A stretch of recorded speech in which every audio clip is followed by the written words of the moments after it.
Hello everyone. 5 नवंबर 2021। आपको मालूम होगा कि ये date BPSC prelims 67th BPSC prelims के फॉर्म भरने का लास्ट डेट है। तो मात्र 15 दिन बचे हैं अब फॉर्म भरने में, और आप में से कई लोगों ने ऑप्शनल सेलेक्ट अभी तक नहीं किया होगा। क्योंकि आपने ऑप्शनल डिसाइड नहीं किया तो आप फॉर्म भी नहीं भर पा रहे होंगे। तो आज की इस वीडियो के बाद आपको फॉर्म फिल कर लेना है, क्योंकि आज आपको पता चल जाएगा कि ऑप्शनल किस तरीके से और क्या सेलेक्ट किया जाना चाहिए। ऑप्शनल सेलेक्ट करना कोई सच में आसान काम नहीं है, क्योंकि ऑप्शनल के लिस्ट में 37 सब्जेक्ट्स हैं, और कई बार ऐसा होता है कि जो हम सब्जेक्ट चूज़ करना चाहते हैं या करने वाले हैं उसके बारे में पहले से कोई जानकारी नहीं है। जब कोई जानकारी नहीं है तो उस केस में ऑप्शनल सेलेक्ट करना वाकई बहुत डिफ़िकल्ट काम है। तो मैं इस वीडियो में बताने का प्रयास करूंगा कि किस तरीके से किन किन बातों का ध्यान रख करके हम ऑप्शनल सेलेक्ट करेंगे। तो आइए देखते हैं। सबसे पहले मैं अगर आपसे पूछूं कि अगर आपको कहा जाए कि ऑप्शनल डिसाइड करते वक्त किन किन बातों का ध्यान रखेंगे तो आप क्या क्या बता सकते हैं। तो कोई कहेगा सर बैकग्राउंड, जो हमने ग्रेजुएशन में सब्जेक्ट किया है, अगर वो ऑप्शनल ले लेंगे तो उसमें हमें आसानी होगा क्योंकि पहले से वो पढ़ा हुआ है। दूसरा इंटरेस्ट मैटर करता है कि हो सकता है कि हमने बैकग्राउंड ग्रेजुएशन में कोई सब्जेक्ट पढ़ा हो लेकिन उसमें इंटरेस्ट नहीं आया और हम उसको कंटिन्यू करना नहीं चाहते। इंटरेस्ट भी बहुत बड़ा फैक्टर है। कोई कहेगा कि सर हमें ऐसा ऑप्शन लेना चाहिए जिसका कि जीएस के साथ लिंकेज हो, जिससे हमें जीएस में भी फ़ायदा हो जाए। उस ऑप्शनल के लिए अगर हम आंसर राइटिंग करें तो जीएस में भी आंसर राइटिंग का फ़ायदा हमें मिले और ओवरऑल कम एफर्ट लगाना पड़े, कम टाइम लगे और स्कोर भी अच्छा आ जाए। फिर कोई कहेगा कि सर सिलेबस बहुत लेंदी नहीं होना चाहिए, सिलेबस छोटा होना चाहिए ताकि टाइम रिवीजन करने में और उसको कवर करने में कम लगे। और कोई कहेगा कि सर स्कोरिंग होना चाहिए, पढ़ने के बाद अगर अच्छे तरीके से प्रिपेयर कर लिया तो मार्क्स अच्छा है एग्ज़ाम के अंदर। कोई कहेगा कि सर क्वेश्चन के आंसर में बहुत ज़्यादा सब्जेक्टिविटी नहीं होना चाहिए। सब्जेक्टिविटी का मतलब होता है कि जो कॉपी चेक कर रहे हैं उनके हाथ में मार्क्स काटने का ज़्यादा स्कोप नहीं होना चाहिए। जैसे कि कहा जाता है कि मैथ्स के आंसर में अगर ठीक तरीके से प्रेजेंट किया हुआ है तो मार्क्स को कट करने का ऑप्शन बहुत कम है, चॉइस बहुत कम है, स्कोप बहुत कम है। एक और बात जो हमने यहाँ पे इस स्लाइड में मेंशन किया है कि कितने मार्क्स का क्वेश्चन है। क्योंकि देखो अगर क्वेश्चन का मार्क्स ज़्यादा रहेगा तो ज़्यादा रिस्की होगा। मान लेते 50 मार्क्स का क्वेश्चन है, अगर 50 मार्क्स का क्वेश्चन नहीं आता है तो 50 में से बहुत ही कम नंबर मिलेंगे।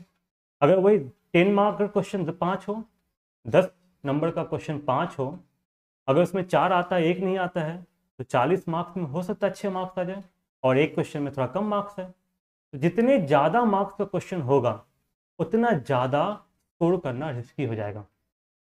तो इन बातों पे हम लास्ट में फिर से आएंगे। एक बार पहले ऑप्शनल के नेचर को समझ लेते हैं कि किस किस तरह का ऑप्शनल के लिस्ट में है। तो आप देखिएगा अगर हम कैटेगराइज करें ऑप्शनल को तो एक कैटेगरी तो ये आएगा कि जिसमें साइंस बैकग्राउंड के ऑप्शनल रहेंगे, मैथ्स रहेगा, इंजीनियरिंग सब्जेक्ट्स रहेंगे। अब जो जिनका ह्यूमैनिटीज़ बैकग्राउंड रहा है ग्रेजुएशन में उनके लिए तो बहुत ही डिफिकल्ट है। साइंस मैथ इंजीनियरिंग के लिए मैथ फिजिक्स केमिस्ट्री पे पकड़ होना चाहिए। +2 तक अगर साइंस बैकग्राउंड नहीं है और ह्यूमैनिटीज़ बैकग्राउंड में आपने ग्रेजुएशन किया है तो इस तरह के ऑप्शनल को तो अवॉइड ही करना चाहिए। साइंस मैथ इंजीनियरिंग, हम इस ऑप्शनल के बेनिफिट और कंसर्न के बारे में भी आगे के स्लाइड में बात करेंगे। दूसरा तरीके का ऑप्शन जो आपको दिखेगा वो लिटरेचर है। इसमें हिंदी लिटरेचर है, मैथिली लिटरेचर है, इंग्लिश लिटरेचर है, संस्कृत लिटरेचर है, और भी बहुत तरह के लिटरेचर सब्जेक्ट हैं। बंगाली, असमीज, हो सकता है कि हमारे लैंग्वेज से थोड़ा अलग हो। उसके बाद ह्यूमैनिटीज़ में भी हमने दो तरह से क्लासिफिकेशन किया है।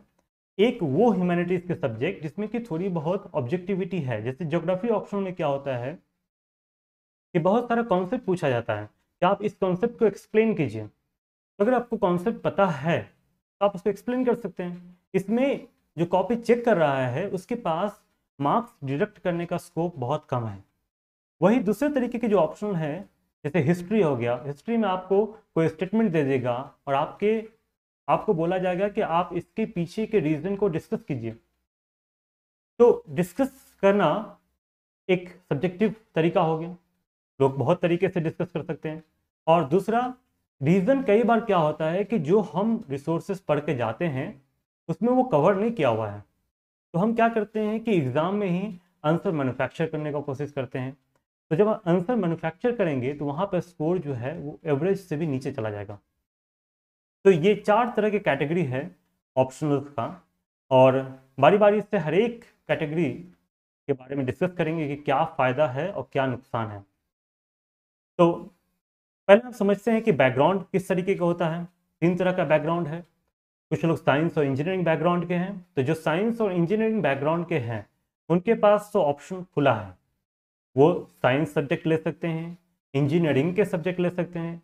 अगर वो स्विच भी करना चाहें तो कर सकते हैं। अगर मान लेते हैं कोई केमिकल इंजीनियर है तो वो चाहें तो मैथ्स ले सकता है, फिजिक्स ले सकते हैं और भी दूसरे साइंस के सब्जेक्ट ले सकते हैं।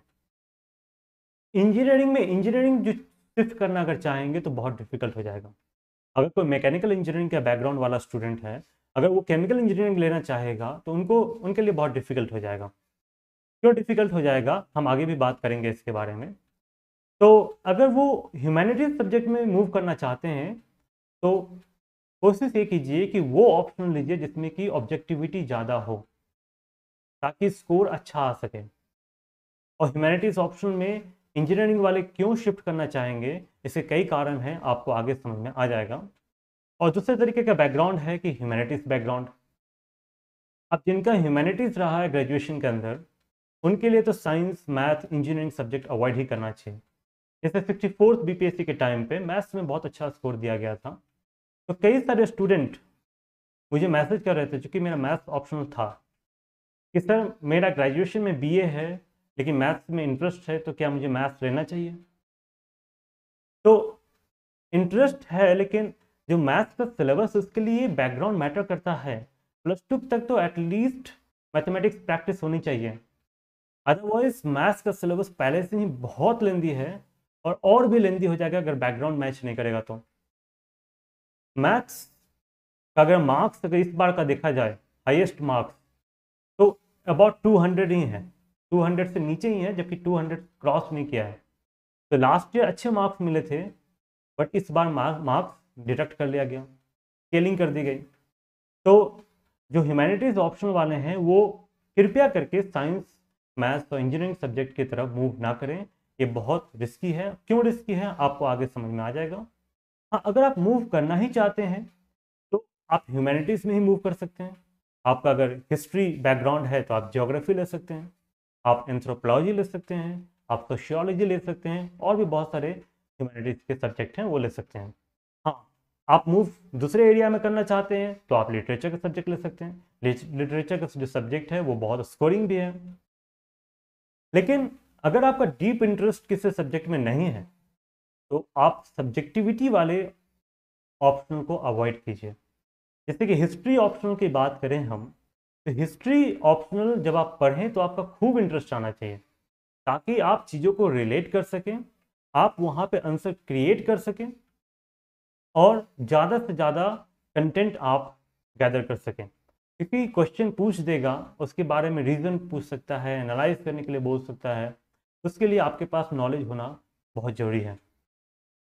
लिटरेचर ऑप्शन, अगर किसी का बैकग्राउंड ग्रेजुएशन में लिटरेचर सब्जेक्ट का रहा है तो लिटरेचर सब्जेक्ट ही लेना चाहिए, क्योंकि लिटरेचर सब्जेक्ट स्कोरिंग भी है, आसान भी है, छोटा सिलेबस भी है।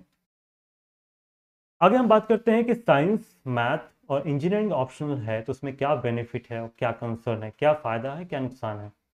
एक तो इस तरीके के जो ऑप्शनल होते हैं वो स्टैटिक नेचर के होते हैं, इसमें कुछ करंट अफेयर जैसा कुछ नहीं है, डायनामिक नहीं है, स्टैटिक है। लेकिन क्वेश्चन का डेप्थ डायनामिक हो सकता है। हो सकता है कि क्वेश्चन का डेप्थ आसान हो, या फिर क्वेश्चन बहुत ही डिफिकल्ट पूछ दिया गया, या फिर क्वेश्चन बिल्कुल नया है। तो इस तरीके का रिस्क साइंस, मैथ और इंजीनियरिंग ऑप्शन में रहता है, भले ही ये स्टैटिक पोर्शन है। इसमें यह है कि ऑब्जेक्टिविटी है, अगर आपने सोल्यूशन ठीक तरीके से लिख दिया है क्वेश्चन का, तो जो कॉपी चेक करने वाले हैं उनके पास मार्क्स डिडक्ट करने का स्कोप कम होता है। इसलिए कहा जाता है कि अगर ये ऑप्शनल लेते हैं इस तरीके का, तो 10 नंबर का सवाल है तो 7 मिल जाएगा, 8 मिल जाएगा। ऐसा नहीं होगा कि 5 मिल रहा है, 4 मिल रहा है।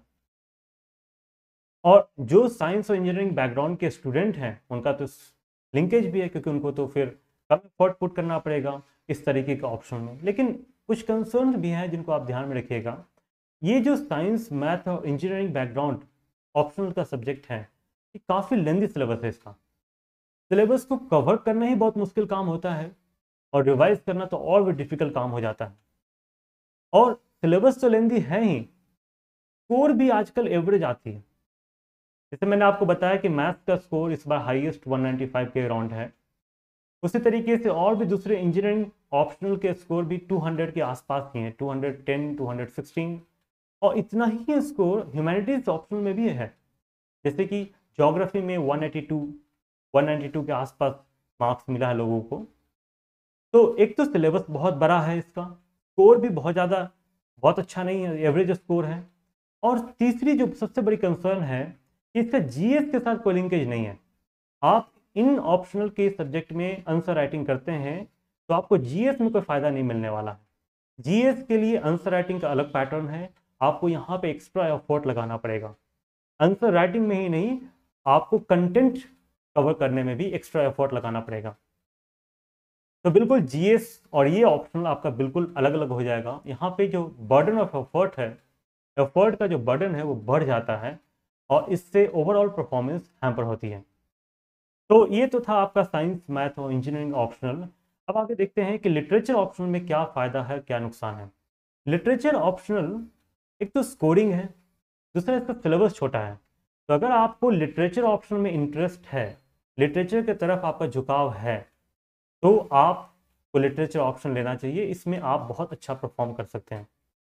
लेकिन ये बात थोड़ी सी रहती है कि इसका जीएस के साथ जो लिंकेज है वो थोड़ा सा कम रहेगा, क्योंकि आपको लिटरेचर के बारे में ही पढ़ना है, और जीएस में लिटरेचर कहीं पे नहीं है खास। अदरवाइज लिटरेचर बहुत ही स्कोरिंग सब्जेक्ट है, और सिलेबस भी बहुत छोटा है। लेकिन लिटरेचर सब्जेक्ट में क्या है, लिटरेचर ऑप्शन में क्या है कि आपका थोड़ा झुकाव लिटरेचर की तरफ होना चाहिए। नेक्स्ट आपका है ह्यूमैनिटीज़, जिसमें कि थोड़ी बहुत ऑब्जेक्टिविटी है, जैसे कि ज्योग्राफी। आप ज्योग्राफी लेते हैं, ऑब्जेक्टिविटी इसमें है, इसमें मार्क्स को डिडक्ट करने का स्कोप कम है। जीएस के साथ लिंकेज है। जो इसमें ज्योग्राफी में इकोनॉमिक वाला पोर्शन है, इकोनॉमिक ज्योग्राफी, सीधे सीधे इसका फायदा मिलता है पेपर 3 में, यूपीएससी के अंदर पेपर 3 में, और बीपीएससी के अंदर जीएस पेपर 2 के सेकंड सेक्शन में, जिसमें कि इकोनॉमी और ज्योग्राफी का सिलेबस है। तो ज्योग्राफी लेते हैं तो आपको जीएस पेपर 2 में फायदा होगा। जीएस का साथ लिंकेज है। आप यहाँ ज्योग्राफी में जो आंसर राइटिंग का प्रैक्टिस करेंगे तो उससे आपको वहाँ पे जीएस में आंसर राइटिंग का प्रैक्टिस कम करना पड़ेगा। साइंस के मुकाबले छोटा सिलेबस भी होता है, और इसमें थोड़ा सा कंसर्न ये रहता है कि मार्क्स थोड़ा एवरेज ही रहता है। लेकिन आजकल मार्क्स जो है साइंस की भी एवरेज होने लगे हैं। तो आजकल मुझे लगता है कि ऐसे ह्यूमैनिटीज़ के सब्जेक्ट ऑप्शनल के रूप में लेने में फ़ायदा है। हाँ, जिनका बैकग्राउंड के साथ मैच नहीं कर रहा है तो उनको ये ऑप्शनल, इस तरीके का ऑप्शनल हो सकता है फिर से पढ़ना पड़ जाए। मान लेते हैं किसी की हिस्ट्री बैकग्राउंड है ग्रेजुएशन में, और उनको वो अगर ज्योग्राफी लेना चाहते हैं तो ज्योग्राफी पूरा का पूरा पढ़ना पड़ जाएगा। लेकिन ज्योग्राफी पूरा का पूरा पढ़ेंगे भी तो आपका क्लियर हो जाएगा, आपका वो कवर हो जाएगा, क्योंकि आप जीएस के लिए ज्योग्राफी तो पढ़ेंगे ही पढ़ेंगे, उसी को थोड़ा सा और डेप्थ में आगे पढ़ना है तो आपका ऑप्शनल का सिलेबस कवर हो जाएगा। अब हम लास्ट कैटेगरी बात करते हैं ऑप्शनल की, जिसमें कि बहुत ज़्यादा सब्जेक्टिविटी है, जैसे हिस्ट्री और भी दूसरे ऑप्शनल। तो इसमें क्या है कि अगर आपको आंसर नहीं भी आता है तो आप वहीं पे एग्ज़ाम में आंसर बना सकते हैं, आंसर को आप मैन्युफैक्चर कर सकते हैं। आप अपने आइडिया से, अपने एक्सपीरियंस आंसर वहाँ पर लिख सकते हैं। लेकिन दिक्कत ये होगा कि जो मार्क्स मिलेगा वो बहुत ही कम मिलेगा, एवरेज मार्किंग हो जाएगी, और जो ऑप्शनल का स्कोर होना चाहिए वो आपका स्कोर नहीं आ पाएगा। साइंस के मुकाबले डेफिनेटली सिलेबस बहुत छोटा है, जीएस के साथ लिंकेज है। और बीपीएससी में अगर देखा जाए तो हिस्ट्री ऑप्शन है तो उसका प्रीलिम्स में काफ़ी फायदा मिल सकता है। लेकिन वही अगर आप एंथ्रोपोलॉजी ले लीजिएगा या सोशियोलॉजी ले लीजिएगा तो आपका उसका लिंकेज जीएस में बहुत ज़्यादा देखने को नहीं मिलेगा, क्योंकि सोशियोलॉजी या फिर एंथ्रोपोलॉजी ना प्रीलिम्स में मदद करेगा ना जीएस के मेंस में। तो आप इस बात का भी ध्यान रखिएगा। हाँ, बैकग्राउंड मैच नहीं करता है तो आपको फिर से पूरा सिलेबस पढ़ना पड़ेगा। इसमें यह है कि मार्क्स डिडक्ट करने का स्कोप थोड़ा सा ज़्यादा होता है। अब सवाल उठता है कि इसे डिसाइड कैसे करें। ये तो ऑप्शनल के बारे में हमें समझ में आ गया, कुछ पैरामीटर्स भी था कि बैकग्राउंड होना चाहिए, इंटरेस्ट होना चाहिए, स्कोरिंग होना चाहिए, सिलेबस छोटा होना चाहिए, कम मार्क्स का सवाल होना चाहिए। बट क्या किसी ऑप्शनल में ये सारी चीज़ें हैं? जैसे कि मेरा ऑप्शनल मैथमेटिक्स था, तो देखा जाए तो मेरा बैकग्राउंड मैथमेटिक्स का है, लेकिन बैकग्राउंड में केवल +2 लेवल का मैथमेटिक्स मेरे को आता था। जो ग्रेजुएशन वाला पोर्शन है वो एक्स्ट्रा था। सिलेबस बहुत बड़ा है। बीपीएससी में स्कोर लास्ट ईयर ठीक था, बट इस बार बहुत ही एवरेज है, 195 हाईएस्ट है, बाकी लोग का तो कम ही है। रिस्क फैक्टर इसमें ज़्यादा है। तो क्या था जो हम इसमें मैथ्स ऑप्शन को चूज़ किए थे, क्योंकि मेरा इसमें इंटरेस्ट है और दूसरा हम इसमें कंपेरेटिवली बेटर परफॉर्म करते हैं। तो जो हमने ऑप्शन डिसाइड किया था, सेलेक्ट किया था, उसमें वो सारे पैरामीटर सेट नहीं हो रहे हैं। जब सारे पैरामीटर सेट नहीं होते हैं तब कैसे डिसाइड करेंगे? ये एक बहुत बड़ा डिलेमा है जिसको धर्म संकट बोलते हैं। तो आइए हम बात करते हैं कि क्या हमारा स्टेप रहेगा। सबसे पहला कि अगर जो आपका बैकग्राउंड सब्जेक्ट है वो स्कोरिंग है और आपको उसमें इंटरेस्ट है तो आप वो सेलेक्ट कर लीजिए। बैकग्राउंड सब्जेक्ट अगर आपका स्कोरिंग है, उसमें इंटरेस्ट है, आप उसके साथ जाइए, आप वही ऑप्शनल रखिए। लेकिन अगर आप ऑप्शनल चेंज करना चाहते हैं, जो आपने बैकग्राउंड ग्रेजुएशन में जो पढ़ा है उससे अलग लेना चाहते हैं, तो सबसे पहले आप सिलेबस उठाइए। जो भी ऑप्शनल आप लेना चाहते हैं उसका सिलेबस देखिए, उसका प्रीवियस ईयर का क्वेश्चन देखिए कि सिलेबस कितना बड़ा है। बहुत बड़ा सिलेबस है उसको अवॉइड कीजिए। अगर आपको लगता है कि 2 ऑप्शनल है जिसमें हम चूज किया जा सकता है, दोनों में एक का सिलेबस बहुत बड़ा है, एक का सिलेबस बहुत छोटा है, तो बहुत छोटा सिलेबस की तरफ जाएं। लेकिन अगर ऐसा लगे कि थोड़े बहुत का अंतर है, लेकिन जिसमें सिलेबस बड़ा है उसमें इंटरेस्ट बहुत ज़्यादा है, तो आप उसको कवर करें। फिर आप जब प्रीवियस ईयर का क्वेश्चन देखें तो आप ये भी देखिए कि क्या क्वेश्चन बहुत ज़्यादा मार्क्स का आ रहा है क्या। जैसे हिस्ट्री का पेपर मैं देख रहा था अभी, तो हर एक क्वेश्चन 50 मार्क्स का था। तो आप उसमें अगर अच्छा आंसर नहीं लिख पाते हैं तो जो मार्क्स डिडक्ट होने की चांसेस है वो ज़्यादा है। हो सकता है कि जो 6 क्वेश्चन का जो आंसर करना है उसमें हो सकता है कि आपको 5 क्वेश्चन आता है, 1 क्वेश्चन नहीं आता है, तो आपका 50 मार्क्स डिडक्ट होने के चांसेस है। लेकिन आप सोचिए कि अगर 6 के जगह पे 12 क्वेश्चन है और हर एक क्वेश्चन 25 मार्क्स का है, तो एक क्वेश्चन जिसमें कि एक क्वेश्चन जिसका कि एक पार्ट आता है 25 मार्क्स का और दूसरा जो पार्ट है 25 मार्क्स का वो नहीं आता है, तो यहाँ पे जो मार्क्स डिडक्ट होने के चांसेस है वो 25 मार्क्स से ही है। तो जितना ज़्यादा मार्क्स का क्वेश्चन होगा उतना ज़्यादा रिस्क है। प्लस आपको ऐसे क्वेश्चन मिलेंगे जिसमें कि डिस्कस, एलुसिडेट, एनालाइज करने के लिए बोल रहा है, तो वो बहुत सब्जेक्टिव नेचर का होता है। जैसे कि आप यहाँ देखिए, डिस्कस, एलुसिडेट,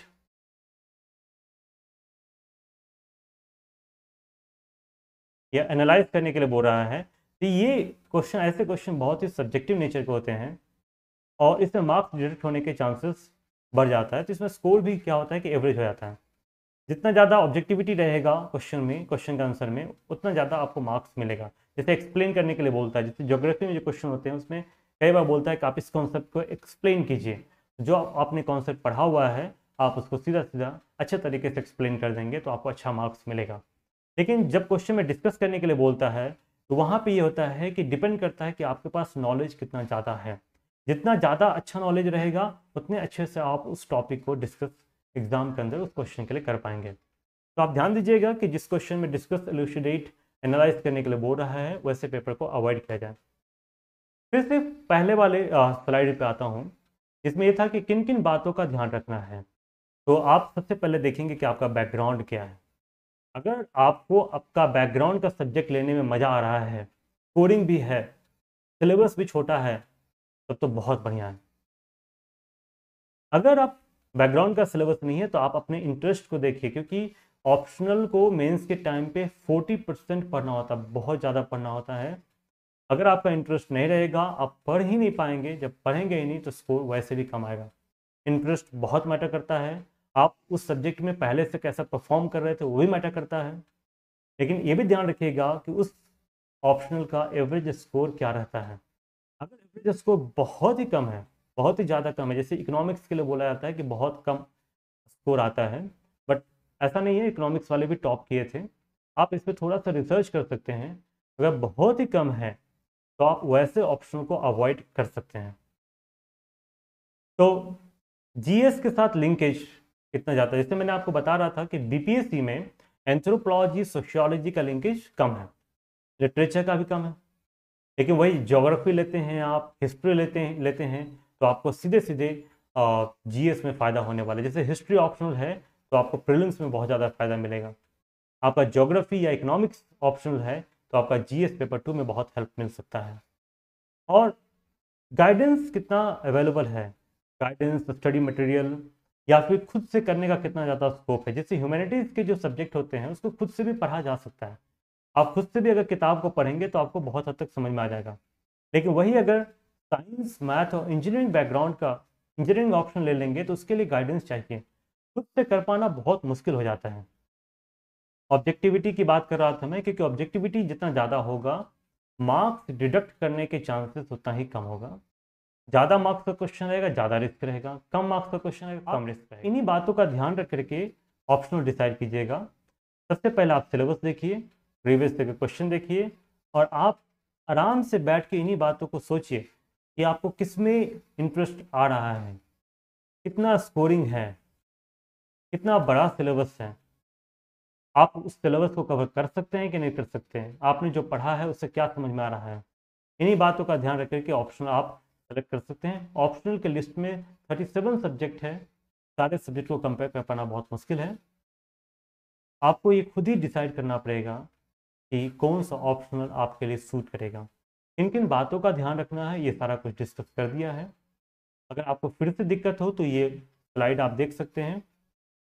तो मुझे आशा है कि आप आज ऑप्शनल डिसाइड कर लेंगे, और अगर आपको ऑप्शनल डिसाइड करने में फिर भी प्रॉब्लम हो रहा है तो आप कमेंट सेक्शन में लिखिएगा, मैं उसको पढ़ करके उसको आंसर करने का प्रयास करूँगा। और अभी अगर हो पाता है तो आज ही डिटेल स्ट्रैटेजी का भी वीडियो अपलोड करूँगा, और फिर 22 को मैं लाइव आऊँगा आपके क्वेश्चन को लेने के लिए। आपको जो भी प्रॉब्लम है स्ट्रैटेजी को लेके, ऑप्शनल को लेके या किसी भी चीज़ को लेकर के, आप कमेंट सेक्शन में लिख करके मेरे से सीधे सीधे आंसर पूछ सकते हैं।